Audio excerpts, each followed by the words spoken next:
एक शेयर में 57% की तेजी, दूसरे में सिर्फ 2% और तीसरे में गिरावट का खतरा।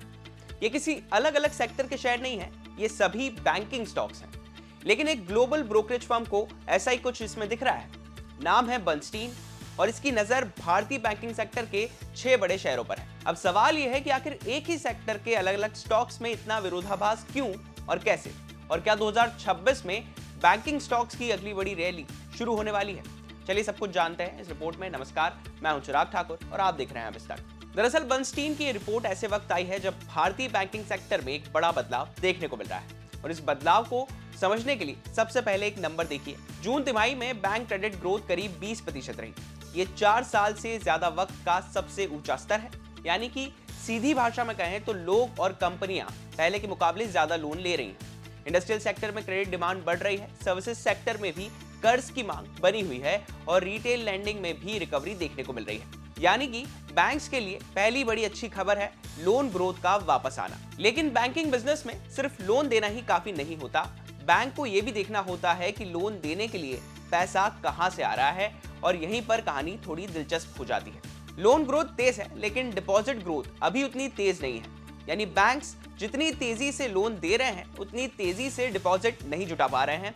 इससे लोन टू डिपॉजिट रेशियो ऊंचे स्तर पर पहुंच गया है। हालांकि बर्नस्टीन को फिलहाल इसमें बहुत बड़ी चिंता नहीं दिख रही है, क्योंकि दूसरी तरफ सिस्टम लिक्विडिटी बेहतर हुई है और मार्जिन प्रेशर भी कम होता हुआ दिखाई दे रहा है। सबसे महत्वपूर्ण बात, बैड लोन्स यानी कि एसेट क्वालिटी फिलहाल मजबूत बनी हुई है। यानी बैंकिंग सेक्टर में एक साथ 3 पॉजिटिव चीजें दिखाई दे रही हैं। क्रेडिट ग्रोथ तेज है, लिक्विडिटी बेहतर है और एसेट क्वालिटी मजबूत है। इसलिए बर्नस्टाइन का मानना है कि फाइनेंशियल सेक्टर फिलहाल एक तरह के स्वीट स्पॉट में है। लेकिन अब असली सवाल है कि इस बेहतर माहौल का फायदा किस बैंक को सबसे ज्यादा मिल सकता है। इसी का जवाब बर्नस्टाइन के 6 बैंकिंग पिक्स में मिलता है। सबसे ज्यादा अपसाइड एचडीएफसी बैंक में है। टारगेट प्राइस 1150 रुपए यानी करीब 56.7% का संभावित अपसाइड दिख रहा है। इसके बाद कोटक महिंद्रा बैंक है, जिसका टारगेट 500 रुपए और संभावित अपसाइड करीब 32.4% है। आईसीआईसीआई बैंक के लिए टारगेट 1800 रुपए है, यानी करीब 31.1% का अपसाइड।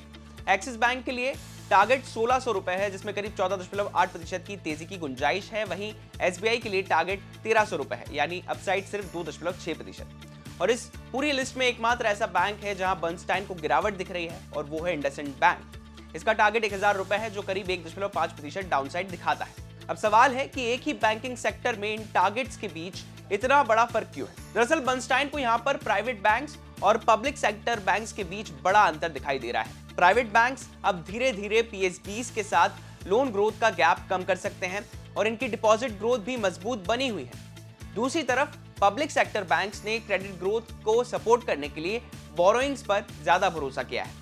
बर्नस्टाइन को लगता है कि आगे चलकर इसका असर उनके मार्जिन्स पर पड़ सकता है। यही वजह है कि ब्रोकरेज का झुकाव प्राइवेट बैंक्स की तरफ ज्यादा है। खासकर एचडीएफसी बैंक में मजबूत लोन और डिपॉजिट ग्रोथ इसे बर्नस्टाइन की सबसे बड़ी पसंद बनाती है, जबकि आईसीआईसीआई बैंक और कोटक महिंद्रा बैंक में भी बेहतर ग्रोथ और री रेटिंग की गुंजाइश देखी जा रही है।